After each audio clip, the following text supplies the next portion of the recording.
Hello there. When you're recovering from a stroke, the journey back to everyday life is just that, a journey. And a huge, huge part of life, something we all just kind of take for granted, is the simple joy of eating. But what happens when that joy turns into a challenge, or even something you dread?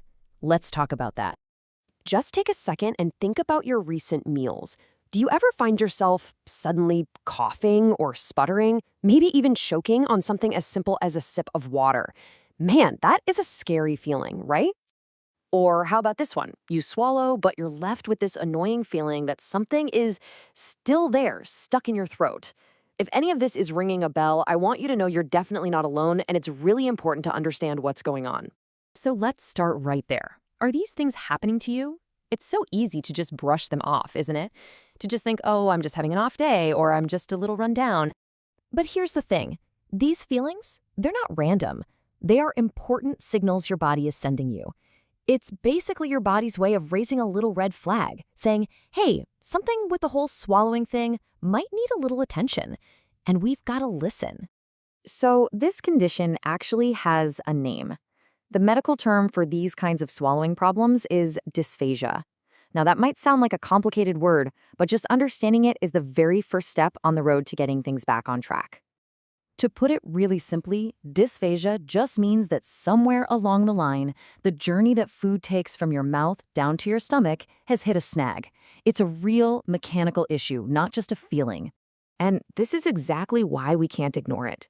I mean, think about it. If food or even water goes down the wrong pipe into your lungs, it can cause a really serious infection called aspiration pneumonia. And over time, if eating is hard, you might not get the nutrition you need, leading to malnutrition.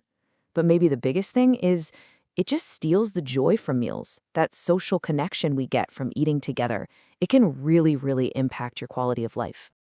Okay, so I know that sounds serious, but here's the good news, and it's really good news. There is a way to see exactly what's happening inside your body.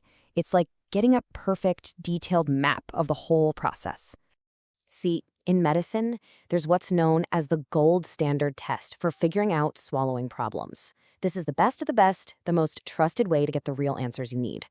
It's called a VFSS. That stands for Video Fluoroscopic Swallowing Study. And honestly, it's pretty amazing. It's basically a special kind of X-ray movie. The doctors can watch in real time as you eat and drink.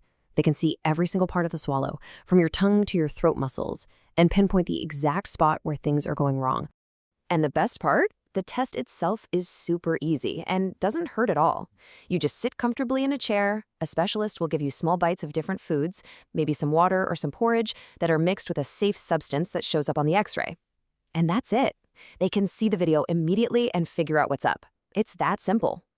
All right, so you're probably asking yourself, does this apply to me? Do I actually need this test? Well, let's run through a quick little checklist together. Just be really honest with yourself as you listen. Okay, first up, do you find yourself coughing a lot while you're eating? Or maybe right after you finish? Do you have that constant feeling like there's a lump stuck in your throat? Or do you have to swallow 2, 3, maybe even 4 times just to get one bite of food down? All right, next set. Has anyone ever told you that your voice sounds a little different after you eat? Kind of wet or gurgly? Is coughing a big problem, especially when you drink something thin like water or soup? And what about the clock? Have your mealtimes started to drag on, getting noticeably longer than they used to be? And last two, and these are important, have you lost some weight lately but you weren't actually trying to? And this one might seem odd. Do you ever wake up in the middle of the night because you're coughing?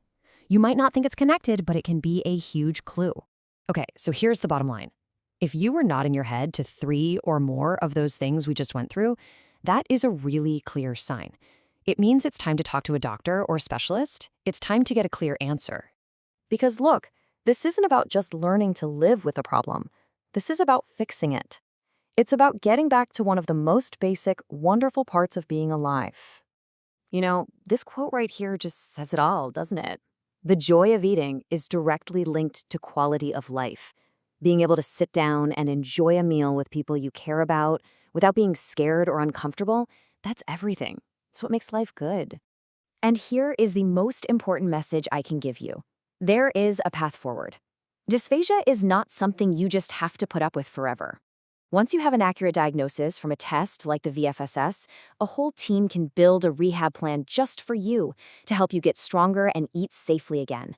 Things can absolutely get better. So that brings us to the final question, and this one's for you. The road back from a stroke has a lot of steps, but getting back the joy of eating, that is such a vital one. Are you ready to take that step and start enjoying your meals again?